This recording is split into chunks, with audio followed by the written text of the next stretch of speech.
Hello, everyone, and welcome back to the Red Path. It is Dara and Brian here with you today for a competitive insight slash Red Path reviews video. It's a very exciting time because the demons have just gotten four Grotmus detachments, of which three are really, really cool, really interesting and powerful, and Nurgle exists as well, which is nice for them. Um, we're going to be talking about the Khorne Demon detachment today, which, in my opinion, is the most powerful detachment in the game in terms of what it offers as a detachment. We're going to go through the detachment itself, talk about how it works and all that good stuff, and our thoughts on it. And at the end of the video, I've got a list example, which I think highlights the key strengths of the detachment, which we'll talk through as well. But before we get into all that good stuff, Brian, how are you doing today, man? I'm doing good. I mean, like this was actually a good day to be a corn follower, right? Yeah. Um, it's very rare that you wake up and see like a strong set of rules that you really like. Like this actually has quite a bit of play to it. And even if it's not the most competitive version of Demons you can play, like it's thematic and it's very viable, which is a dream come true for any of your Mono Legion fans. Like Hmm. if you just collect and play Monocorn Demons, like I would jam this in a heartbeat for fun all day. Um, I play demons a little bit on the side. I have a large collection of core demons. Disciples of the Red Angel is my favorite flavor of world leaders. So, spoiler alert, I was very excited to see a strong mono god detachment for the other half of the army archetype I like to play. Yeah, no, it's awesome. And I think it's fair to say that at least in the case of Slaanesh and Tzeentch, they both got awesome. The Tzeentch detachment is wild. Like it is just so strange and bizarre. I love it for it's another very stylish detachment, I think. And from talking to Tzeentch players, they think it's actually low key extremely powerful. I think it was it Raz in Discord today was saying that it's kind of like it's like a drug dealer relationship, you know? It's like they give you something, but they get more out of it than you do. Yeah, and like if you ever had like, because we're not going to go too far into the other three detachments, but like if you ever experienced the horrors of ninth edition Tzeentch Flamers, this detachment kind of recreates that horror a Yep. little bit. A little bit, yeah, yeah, yeah. A little bit recreates those horrors. You know, we Whether or not were that's enough legs for that detachment to stand on, I don't know. so remember when we were Um, like memeing about screamers getting the combat buff in the balance lane, and then there's like more combat buffs in this detachment. I'm like, oh dear God, it's this happening. The really meta. lampreys are coming. I'm not sure the edition needed a return to seventh ed style screamer invisibility Death Stars because I think you can do invisibility in this detachment as well. So yeah, but that one's awesome. Slanesh is a little bit more like by the book, but still cool, I That think. one's very strong, but Yeah, we're gonna have to wait and see how that one shapes up.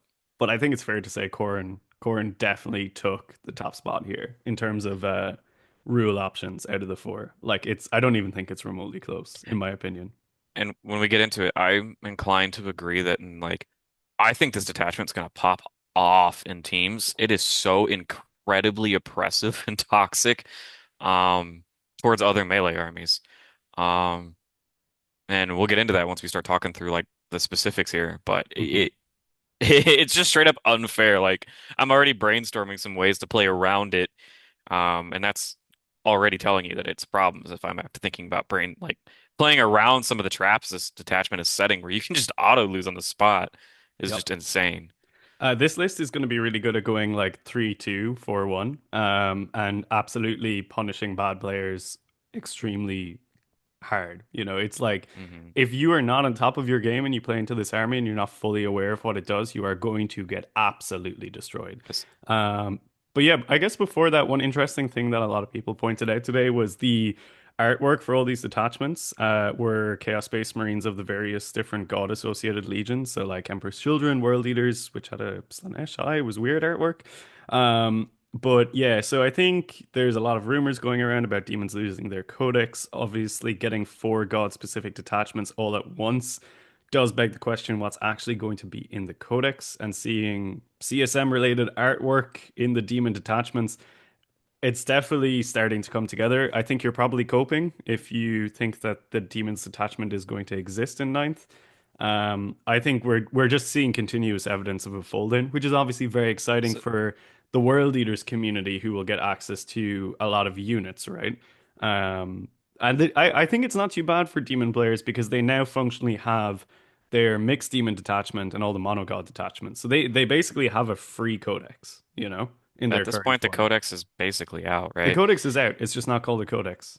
And I mean, like, not to be too, I'm not trying to be negative with it too, but, and they were talking about it at WCW when we got a chance to kind of pick the brains of the judges and the design team.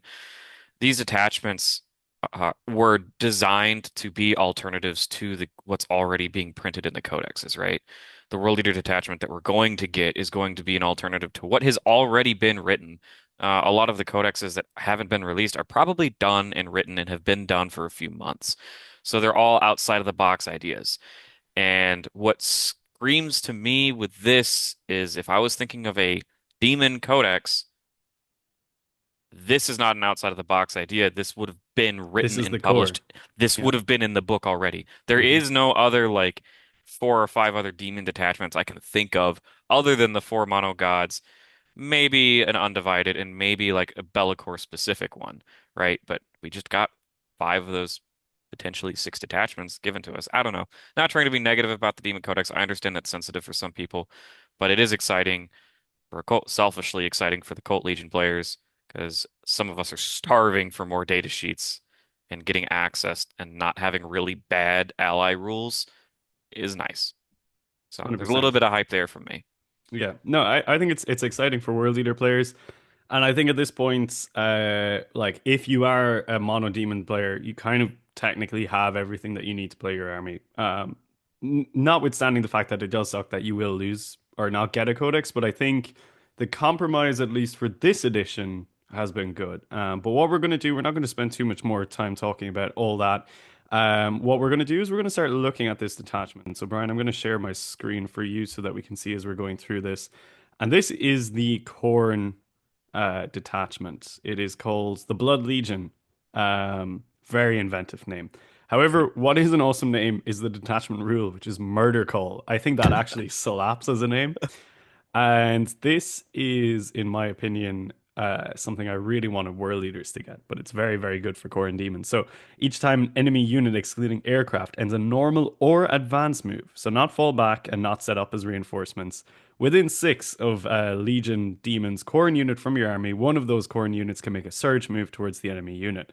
To do so, you roll a d6. They move as normal as per Blood Surge. So you can surge into enemies that finish normal or advanced moves within 6 of your World Leader units. This is incredible. Like, just off the bat, as a detachment rule, if this was the only thing that they got as their detachment rule, it would be so incredibly powerful. But on top of that, they have another ability, which is a very wordy ability, but it's basically telling you that if you kill an enemy unit that was on an objective that they controlled, and you're on the objective at the end of that phase, you then sticky it. So killing stuff on objectives gets you sticky. Not with shooting, but you can do it in combat. So that's nice. You can flip objectives and then move on from them. I Good think quality of it's life for them. it's pretty good for the threats of like deep striking in your opponent's backline, hammering whatever's on the home objective, and then moving on, which is going to be something that happens an awful lot with this attachment. However, let's talk about Murder Call, because Oof. my take on this is nothing short of possibly one of the most powerful detachment rules in the entire game. Doesn't Okay. matter, like I'm not talking about like the context of like who it's going on, but just as a rule by itself. Like this is something that you have as a detachment rule. I think this is probably one of the most powerful abilities in the game. And I was like looking at other reviews today. Like I was reading the Goonhammer one and all that stuff. They're underplaying the power of this so much. Like the most powerful thing in 40k is disrupting your enemy's agency. It is by far and away the strongest thing you can do. This disrupts the most important part of your opponent's turn, the movement phase. And it doesn't disrupt it in one place, it disrupts it across the entire board. Anywhere that you want to move, you have to consider, am I going to be moving in range of an enemy Khorne unit? Are they going to surge into me if I do move into range? How do I set up situations where I get them to surge where I want them to? And like, as someone who has exploited Blood Surge on Berserkers as like an army archetype that I've run, this is like so much more powerful.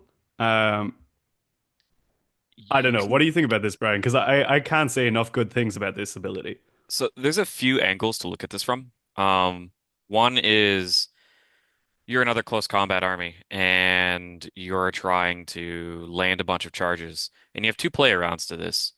Either you try to two for one your opponent, right? You see a squad of Skull Crushers, Bloodletters, whatever, Bloodthirster on an objective. You throw two threats to go deal with it, so you can assume one's going to get surged into, and then the other one gets to charge as normal. If you don't kill that Bloodthirster, it is now going to get to swing first before your other unit on your own turn, which is going to feel bad. Or you line up 6.1 inches away, and now you're going to be attempting six-inch charges across your entire board, Which does not which feel good. does not feel good. As a World Eater player, I'm comfortable attempting one 6-inch charge with a CP reroll while getting a bunch of other free charges in because I know I have the safety net of a CP reroll. Hmm.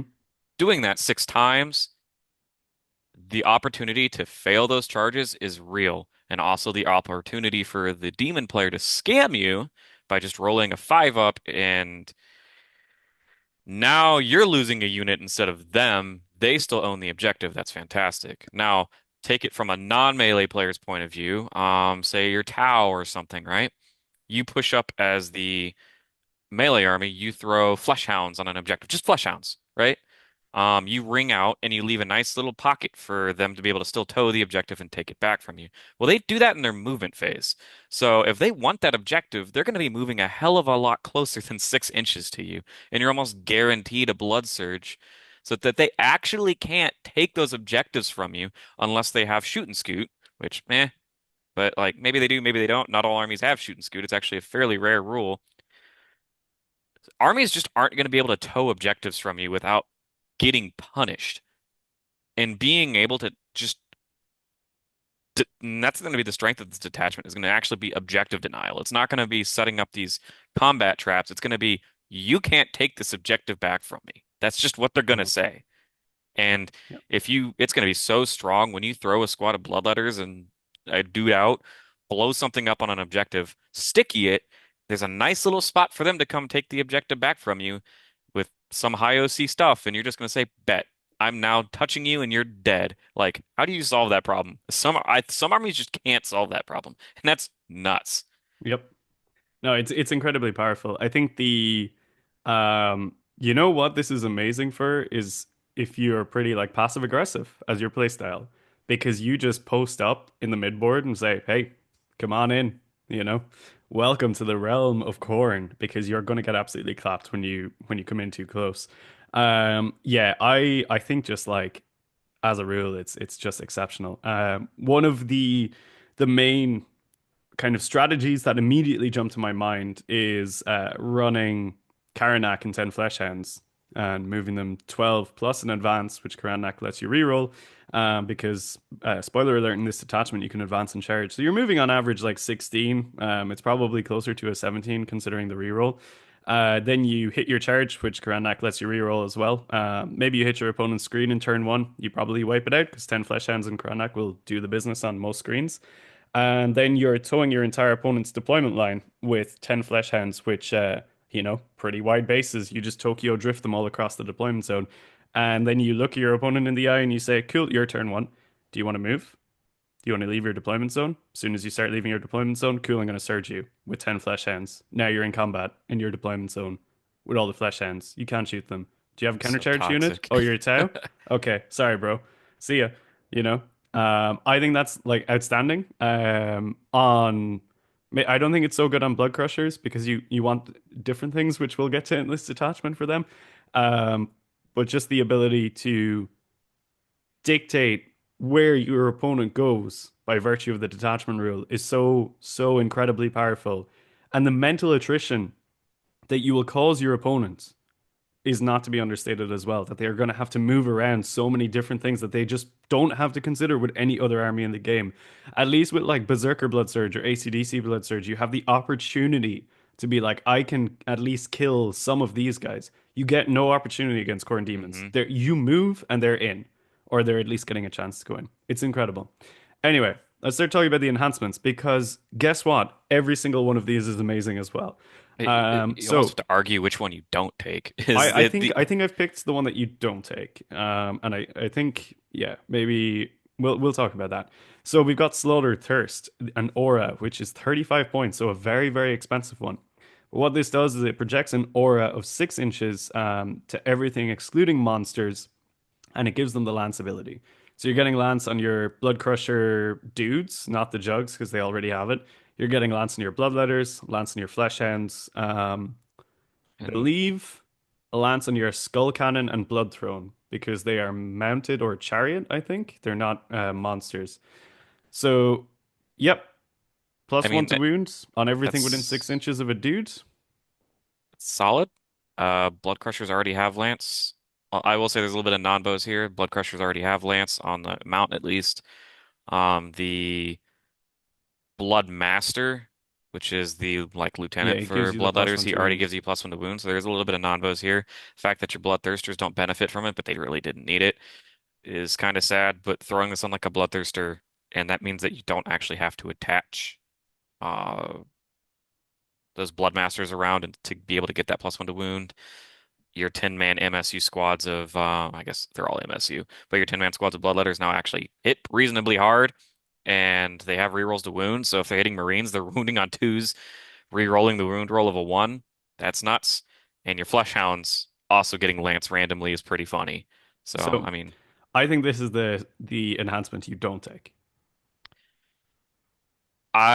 can see that. I think there's a lot of redundancy Yeah. amongst the detachment. I think you're wounding with either +1 to wound or overkilling most times. And hmm it's cute. I mean, throw it Because on a I single. don't think the flesh hands are ever going to be in range for the lance No, because they're going to be trolling your opponent in turn and one. there's nothing really durable enough to take this enhancement other than a hmm Bloodthirster, which doesn't benefit from it. Doesn't benefit from it. Yeah. And as we'll see, there's better things to put on a bloodthirster, such as Fury's Cage, which goes on a monster. And what you do is when you fight, you take D3 +1 mortal wounds, which is a little bit ouch, but you get full rerolls on that monster. Oh, So Bloodthirster was your idea. My brain went immediately to the Demon Prince. I think you do the nuclear bomb on him instead, and I'll explain that when we get to it. So this guy in the Bloodthirster just makes him consistent because the Bloodthirster's problem is consistency. He's got low volume of dice. Sure, he hits on twos, makes everything else around him hit on twos, but if you're re-rolling everything, you don't want to be hitting on twos and roll three ones, right? Especially not near like Great Axe of Khorne. So maybe because you don't do this in every fight phase, right? Maybe you're going into something really tough like You need something dead. He Angron just or a guarantees really kills big it. tank, a monolith or something. The Silent King, for example. And you say, all right, you know what? I'm going to take D3 +1. Maybe in my next turn, I pass my battle shock test and regen those wounds anyway. Maybe it's fine. And you just pop off those rerolls to make sure that you get that. So I think that's really good on a Thirster. Then Brazen Maw. This is outstanding. I think there's only one place that you put this. This gives the bear +2 to the charge rolls for that unit. This goes on a Skullmaster, and it goes on a Skullmaster who's with 6 Blood Crushers, and they go into reserve, so they still have 6-inch charges out of reserve. And Yep. I don't think there's any. I just don't think there's any debate about that. That is just what You just happens. have poor man's Bloodletter squad with a Yep. lieutenant, but that's just poor man's version of a much better version. This, so the combos that come off of this squad, I think, are what makes the detachment so powerful because we haven't gotten to it yet, but the 2 CP stratagem to charge when someone falls back, that will proc this ability as well. So, yeah, Oh, I, that's I think disgusting. I think this is the amount of things you can do, and we'll get to that at the end with that. I've been thinking about it all day. It's actually nuts what you can do with that. So that's an incredible one. It goes on a Skullmaster every single time. Then you have the Gateway unto Damnation. Amazing name. The fluff description, I'm going to read this one because I just thought it was the most metal thing ever. Concealed within the demon's form is a portal into the depths of Khorne's realm. Anointed with gore and thrown wide open by the demon's corporeal demise, it expands like a bloody singularity to drag everything in reach into the screaming maelstrom of the warp. There's nothing cooler than that. Demon gets banished and he's like, I'm taking you with me. Yeah. So what this does, it procs your deadly demise on the roll of a 2 plus. And if you've killed something in the game already, you get deadly demise D3 +3, regardless of what you normally have. So I think that's better on the Prince because the Prince will always ever be D3. right? It's not going to be hard for him to just like wombo a five-man squad or something and then, you know, send him out somewhere. So this makes the prince's explosion better. So I'm being greedy by putting this on the prince because I'm anticipating I will roll a 6 for my bloodthirster and get the d6 mortals from him anyway. So if I put it on the prince, I'm nothing but profit basically. Like putting it on the thirster means that he will explode, which is great. Um, but putting it on the prince means he explodes better than he was before. So I think this is like it's 10 points. It's amazing. You just like slap it on a prince and have him wade into combat after he's killed something and then blow up. What do you think, Brian? Yeah, I mean, my original idea was to put the Furious Cade or the reroll hit and wound on the prince because I think the prince can choose sustain, precision, or lethal every time he Yeah. activates. So I Once mean, per like, game, I think. yeah, or is it once per game still? He has like rerolling sustained is nice. Rerolling precision is nice. But sending a tactical nuked monster Khorne Demon, which 10 points is nothing. This is just Hmm. like bonus points on top of something already. And I've seen so many deadly demises just completely ruin games where you send Angron up into somebody's lines, he blows up and does 30 mortal wounds. Well, this will do 30 mortal wounds and it Yeah. will blow up.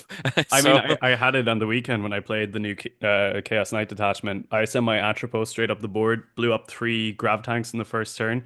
The Otork walked out, everything shot into it. Otork killed it, it blew up, and then I found out the Atropos is D6 plus 2 deadly demise, and it just wiped the entire Eldar board. worst case scenario, like this is blowing up within range of something. I mean, I guess they could shoot it from a distance, but if Hmm. you're positioning it well, worst case scenario, whatever's punching you and killing you, you're just gonna kind of get to do a really good grenade for free too. And Yep. grenade is already one of the best stratagems in the game. Now let's just make it 10 points, which is I've built tons of Khorne Demon lists and they tend to struggle to get to a perfect 2000. So just slapping this on something and getting Yeah. to basically super grenade for free, And which could obviously, be demons even have never worse. had grenade until now, and also at a different point in this detachment until now again. So let's move on to the stratagems, which, shocker, are all pretty much incredible. They are. So, Wrath Undeniable, 1 CP. You do it in the fight phase, just after an enemy has selected its targets. One Khorne demon unit that was selected as the target. Until the end of the phase, basically, you get 4 up fight on death. 4 up fight on death for 1 CP. Solid. Solid. Yeah. I mean, scam your opponent, your Bloodthirster's going down. One last swipe on the way down. Scarbrand kills Not only literally that, your anything he Bloodthirster touches. is going down. He smacks on 4 up fight on death, and then he blows up for the super nuke because he's killed something. Ooh. Scam. What a scam artist. He's just like, And I but mean, wait, actually, hang on. I haven't used I my mean, enhancement yet.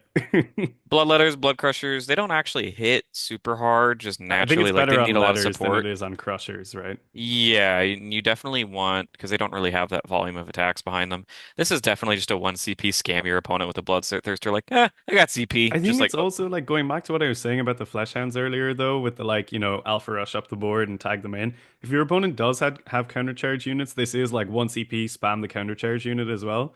Where it's like, okay, I can deal with the flesh hounds that have like denied me moving out of my deployment zone. And then it's like, oh yeah, by the way, like 5 of these guys and maybe Krannak are going to fight on death. Like, that's so yeah. And rude. let's see. Next up, Hungry Onslaught. Wow, You these bottle names that are one. just so I did, but these names are just so just like So metal. visceral. Mm. This one lets you Kool-Aid Man. Cool. Yep. Unconditional Kool-Aid Man. Yep. I hope we get that. Um, Your movement phase or charge phase, you can go through walls. So that crusher unit that we were talking about earlier with the 6-inch charge, and is this similar to the CSM one where you can roll the you can charge to roll see if you first make and it, then and spend your then stratagem. Yep. that is super good. Because the one thing I was scared of for like a Fire Riders detachment is committing to the going through the wall, Mm-hmm. rolling the charge, and then some guys get Failing left it. behind on the wrong side of Yep. the wall. So now you can like use this information to see if you can Yeah. actually make it through with this is just It just good. it opens up more options for blood crushers, which are really the star of the show Or here. Bloodthirsters not getting wall blocked because they Or have the fly. skull cannon. No, okay, calm Ah. down. Calm down. Yeah, I mean it's incredible though. Like just that 6-inch charge from Deep Strike. And okay, I don't want to confuse people. When I'm saying 6-inch charge from Deep Strike, I'm aware that that is not the detachment ability. I mean the enhancement plus the banner giving you a 6-inch charge You from get deep plus strike, 3 to your charge. Yes. +3 to your charge on one unit. Um, Going through walls for 1 CP, it's pretty much like it. It writes itself. I don't need to explain to the people why this is incredibly powerful. Um, so then we've got Skull Begets Blood, which is amazing. You do this on an infantry or mounted unit in your shooting phase. They get grenades. They throw skulls at people that blow up. Is this not the most metal and cornate thing in the entire world? Like, if you thought demons were lacking grenades, we brought some people's heads and we're gonna throw them at you and they're going to blow up. It's like, oh, you know what it is? It's like the fucking like the bloodletters that like randomly surged into a guardsman squad in turn one. They're now throwing the guardsman heads at you, and oh look, the chimera is dead. I mean, it's just the grenade strat. Like the It's three good. strats that we've named off are nothing special. Mm-hmm. They're just generically good. Yep. Yep. So, blood begets skulls. So we had skulls beget blood, and now we have blood begets skulls. It's great. Infinite cycle Yeah. right there. You do this in your charge phase. One Khorne unit that has not been selected to charge until the end of the phase, they can charge in a turn where they advance. 1 CP, advance and Just charge. generically It's good. just generically good. Like it's Like incredible. What more do we need to say? we don't even need to explain how that's good. Yeah. Yes, the Karanak doggo rush, which I wasn't even aware of, like who let the dogs out just running at you Yeah, down I'm the gonna I'm board. gonna call that strategy like locking people in the dog pound because like you literally just jail them with Dog hounds. jail. Yeah, and Yeah. then Bloodthirsters moving 18 and charging. Really good. Mm-hmm. Later turns after you've Skull Crusher stampeded somebody from deep strike from a rapid ingress or whatever, or just a normal deep strike.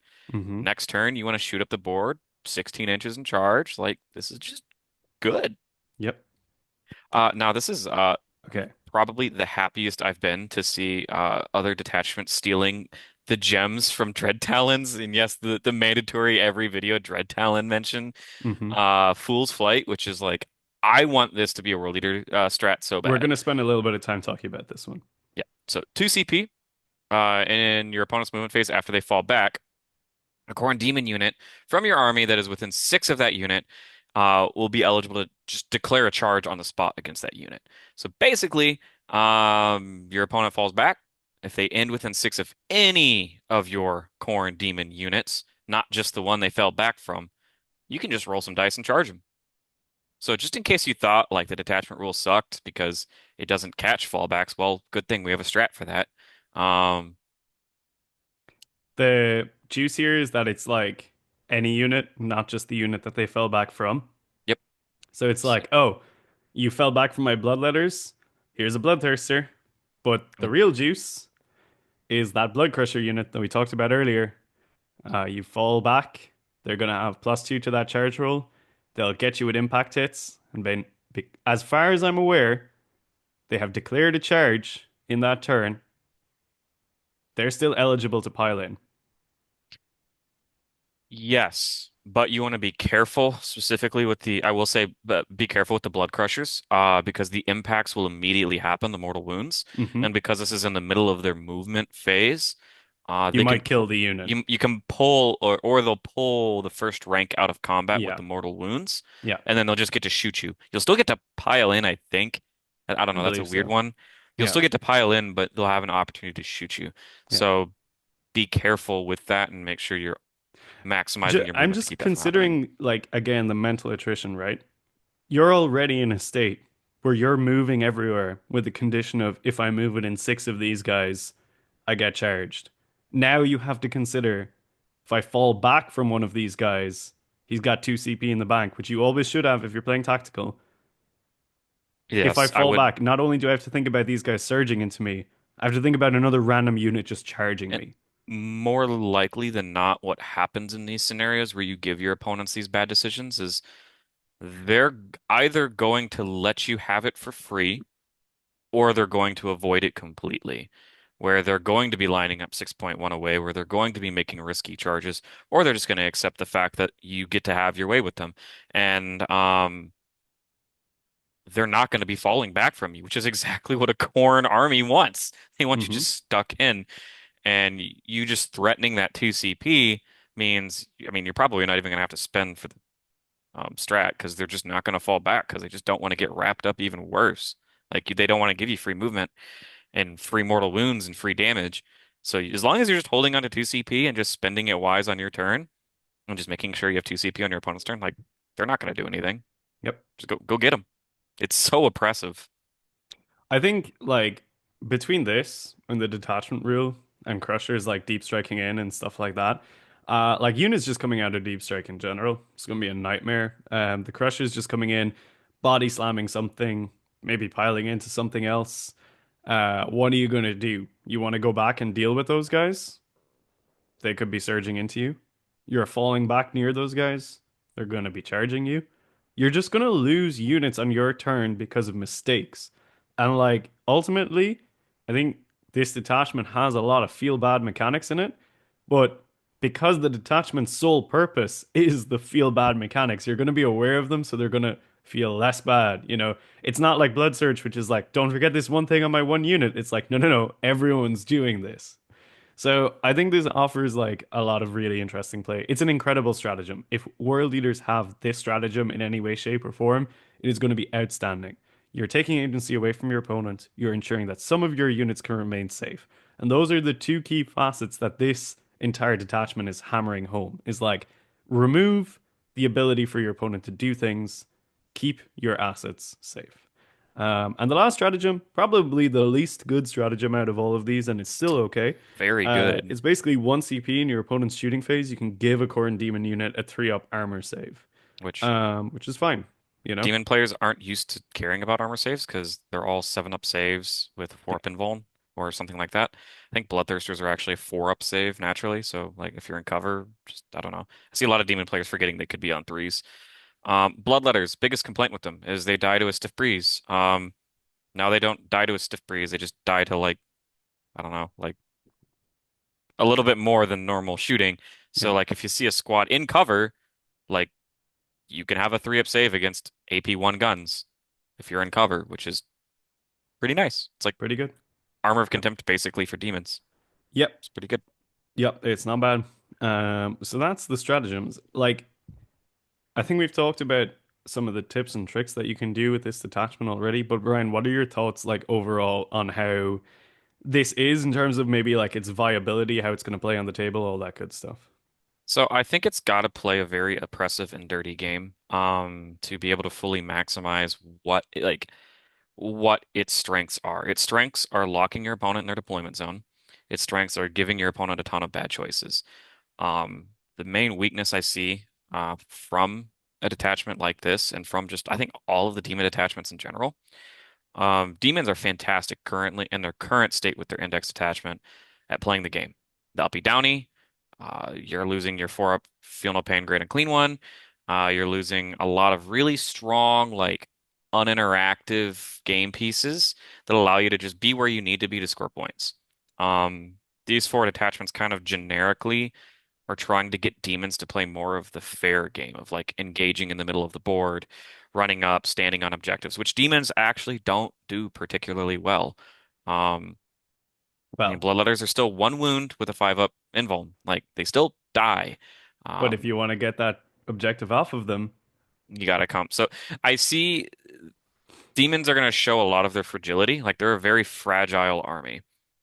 So as the Khorne demon player on the like other end of this, similar to world leaders, mistakes are going to hurt. Positioning is going to be key. Being good at movement and really good at knowing what your opponent is capable of. I feel like a lot of what world leader players have, tactic wise, is going to translate really real well to this well. detachment, Yeah. like real well. Yeah. And demons cover a lot of the weaknesses our army has. Bloodthirsters have fly. You can basically have 3 Angrons running around.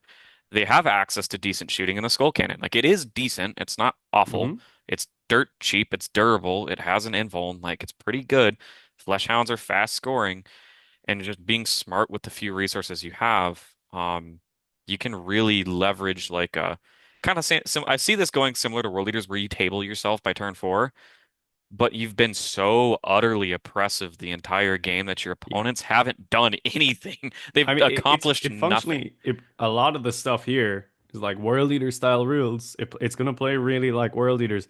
I think one of the main advantages is that you can actually play way more defensively with units like Crushers and Bloodthirsters now, where you can actually utilize the terrain on the board because you can always just one CP send those guys through a wall, you know? and So and you can roll actually your like charge, put then your, choose. Like yeah, that's so good. yep.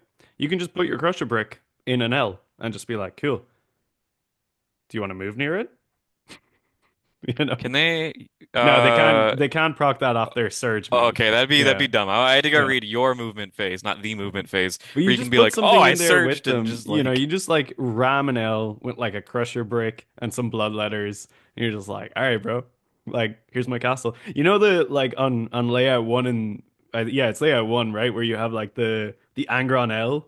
You know, yeah, you can that pack that boy. What is it that you said? I can fit so many 8 bound inside this bad boy. it's You just can. gonna be blood It's just crushers. gonna be blood crushers and maybe like bloodletters or something. And you know what? You don't even have to worry about your opponent getting close to that L because they're gonna be in the doghouse for a little bit, and Yeah, you've then got you don't. time. Those flesh hands are going to buy you so much time. Like Karanak and 10 flesh hands, 205 points. Would I pay 205 points to keep my opponent in his deployment zone for a turn? Yes. Yes, I No, would. the only thing you got to worry about is paying $205 for that because flesh hounds are 55 bucks per five. Have Yeah, fun okay. buying So 30. obviously everyone who's watching this review is like, my goodness, Dara, you're so enlightened. But Dara does not have enough blood crushers nor flesh hands to play this. However, if you sign up to our Patreon, where you can get more of this amazing advice, I will also then have enough money to get flesh hands and blood crushers. So everybody's a winner when you think about it, and that's a really good pitch. But yeah, Uh, I just think the disruption in this detachment is crazy. If you're a combat army, like the world leaders playing into this, can have a really tough time, you know? I mean, you were saying drive the jackals before you. Um, yeah, you're one misposition away from yes, everything going wrong. this is world leaders win and lose games. Actually, they don't lose games. We just sometimes win games off of scams. Oh, you failed your leadership check against Exalted 8-bound. Oh, Angron came back twice in one game. Oh, I blood surged you on a 6 even though you thought it was incredibly unlikely. This army just does that on repeat every turn multiple times. So Hmm. the scam is real. And I feel like the scam that World Leaders do is a little bit more coin flippy. This is more like This is your opponent super actually consistent. has to engage consistently with like this is just going to happen over and over and over again. Yeah. And we're not going to talk too much more on this. I mean, I think this detachment's sick, even if it isn't better than the current iteration of demons. Because, like I said, I think the other demon detachment can play the game a little bit better. This one's going to very much so punish certain matchups and potentially get punished by other matchups. Um, this is sick. This is like a dream for a mono Khorne demon player. Like I was a I got into this game as a mono Khorne demon player in ninth edition, with the 8th edition codex, which really didn't have that much flavor. It was like, oh, if you're playing mono Khorne demons, like you get to reroll charges and your +1 strength, and that's like it. And that kind of Hmm. sucked. And I This is a wish I different had this when I vibe. started the Yeah, game. I this wish is I a had very this when I different started vibe. the game. Like I probably wouldn't be a world leader player because I'd be too busy jamming people in the deployment zones with dogs. So, So let's talk about a um, list. So yeah, I I've think the written, list you gave was pretty spot on now after hearing yeah. some stuff. So, So this list is called "I See You're Approaching Me," which is a reference to a very excellent anime. The list has two Bloodmasters and Skulltaker. It's got Karanak, it's got a Demon Prince of Chaos, and it's got a Bloodthirster. So as I was saying, the Bloodthirster takes the reroll hits and wounds. The Demon Prince takes the um, what you call it, the explosion, and the yeah, Skullmaster takes the +2 to charge. So you got a lot of characters. You got what is that? 7 characters. I think you kind of need it to be honest. the demon, like the de Khorne demon data sheets need a lot of help to really get off the ground. Yeah, Ren Masters 2 are fantastic in here, so if you can find a way to fit one too, that would be just yeah. I was thinking about it. I mean, like my brain was kind of like drop the Blood Masters and just put the Lance enhancement on the boy so he can give it to the Bloodletters. But then I don't want my three Bloodletter units to just be anchored around a Thirster. you haven't really felt the high until you've had 10 flesh hounds that are +1 damage, +1 AP. With Yeah, that's Lance, true. that sounds sick. That sounds real good. Anyway, in battle line, we've got 30 bloodletters. And then in the other data sheets, we've got two full bricks of blood crushers. We've got a squad of big flesh hounds, and after your suggestion, two squads of small flesh hounds. So the core principle is you start minimum one crusher brick, possibly two crusher bricks in reserve. I think I like having a crusher brick on the board here as like a number one, a threat, and number two, like if you get rammed by another combat army, you have the option to like be reactive with these guys. But one of them definitely starts in reserve with the +3 to the charge. The flesh hands run up the board and put you in the dog pound. Then the 30 bloodletters just like hide inside L's and say, "Hey, you want to come near? You want to contest this objective? I'll get you." Meanwhile, the Bloodthirster is probably like, I don't have a lot to do because like the rest of the army is kind of killing everything. But by God, if I need to do something, I'll do it. And yeah, I mean, it's the Demon Prince is also like the thing is, I think about this list and I'm like, oh, I know what I wanted to do. I have its game plan, and then I look at it and I'm like, I have so many other pieces. It Like, what do I want the Demon Prince doing? You know? You can put so much of this stuff in reserves too, like Mm-hmm. rapid ingressing a Bloodthirster. You need the +1 to hit in this side of the board? Sure, it's just there Yeah, and it it's can just go through a here. wall and it's Yeah. just I think I and started the Demon Prince in the board so he can pick up some chaff early on, so he can get the I think so nuclear bomb too. going. But I think the Bloodthirster is a really good contingent for like, yeah, he probably starts in reserve. He just comes in, he's on an 8-inch charge. No, actually, he can't get the +1. But You yeah, just he just because you're not ingressing the Skull Crusher brick, it just it charges on just a comes six, in on so a you 6. Yeah, just yeah. natty six it No, and yeah, you're you fine. ingress him behind an L and then you charge him out of the L on the next turn or something. Yep. It is like this attachment is honestly like the best of ninth. It's like, oh yeah, all the abilities that were really strong at ninth, be they like core rules or like, It other stuff. it it really feels like they went through every single combat detachment that exists and cherry picked the good parts Yeah, and made the stratagem suite. There is not a bad strat in here. You yeah. will use all six across an event. Um, all of the enhancements are really good, and you can't ask for a stronger rule set. The only thing that holds its attachment back is potentially the data sheets, and even then, Monocorn Demons has been one of the best ways to play demons in their current iteration. hmm I don't think this is a top army, but I think this is going to be an incredibly fun army. And that is I awesome. I disagree. I could see this army winning majors, 100%. In the right hands, this army is going to make a lot of people's game plan completely fucked. A lot of those new armies, which are fast gun armies, are going to look real stupid when they move too close to something and get surged by a bloodthirster. Like a lot of the archetypes that we've seen, right, that are like looking really good at the minute are archetypes where it's like, oh yeah, fast gun good. And I'm like, fast gun less good when bloodthirster come through wall and tell fast gun you bad. You know? It's it's a different vibe. I think this is actually an exceptionally good counter to a lot of what is going to be the meta. And you've Yeah. got a ton of mortal wound output in this army for actually just destroying armor, which you can't normally get to. You've got a ton of +1 to wound. You've got it all. It's just really, really good. And you have a way to sticky objectives and then just piss off and score your points, whether you just crush the enemy relentlessly. Like, God help them if they have infiltrators. They're just going to get Yeah. absolutely run down. All infiltrators are going to be is like, oh, cool, that's like a free sticky objective in the first turn when I send out five flesh hands and just murder them. Yep. It's incredible. All right. Well, Alrighty. Yeah. I think that's probably all that we have for this one though. I hope you guys found this one interesting. I am super, super pumped. I wish I had the capacity to run that list that I put in. I think it's really interesting. you know, like I said, this is how I got into the game, and it's pulling on it's pulling me Pulling on the a little heartstrings, bit right? to Yeah, yeah. the nails are biting, and I want to go buy two or three Corn Demon combat patrols and get this puppy going. So, Yeah, it's awesome. Anyway, let us know what you think down below, and let us know if you have any thoughts on the other detachments. Obviously, we have what is likely to be a matter of days before we have the big event of the World Leaders one. And bro, I'm not gonna lie, if whoever wrote this detachment wrote the World Leaders one, I'm gonna be happy AF because, you just take all of the parts where it says Demonica just put in Khorne and World substitute it Leaders. with War Leader. Yeah, This yeah. detachment actually probably rivals uh, our other one. Yeah, Angron with a reactive move to get into combat seems good. I'll Yeah. give a +1 strength, +1 charge on that just to kill you. It's fine. Yeah, yeah, me too. Me too. I will if I get like double the activations on all my units, It, basically. I mean, so in so many of my World Leader games where it's my opponent's turn, I'm like at casual events, I'm like, all right, I trust you. I'm gonna walk away from the table during your movement phase so I can go get a drink of water. Can't do that Call me now. back over when you're done. Yeah. And then with this one, no, you can't. You can't. It's just But it's it's sick. okay because the games will be over real quick. Real quick. Anyway, yeah, that's about all we've got for this one, folks. It's a nice, quick little video, our thoughts on the new Khorne Demons, and maybe touching on the other ones. Like I said, leave a message down below. If you want to get more of this kind of stuff, hop into our Discord. And if you want to support what we're doing, we have the Patreon. It gives you access to either the competitive or hobby focused Discord channels where you can get the sort of behind the scenes look of how we get to these various points and videos and stuff, and you can get advice on all your lists and painting and all the good stuff. But for now, that has been all. I've been Dara. This has been Brian. You've been watching The Red Path. And stay tuned because very soon we're going to have a whole new World Leaders Detachment to be talking about.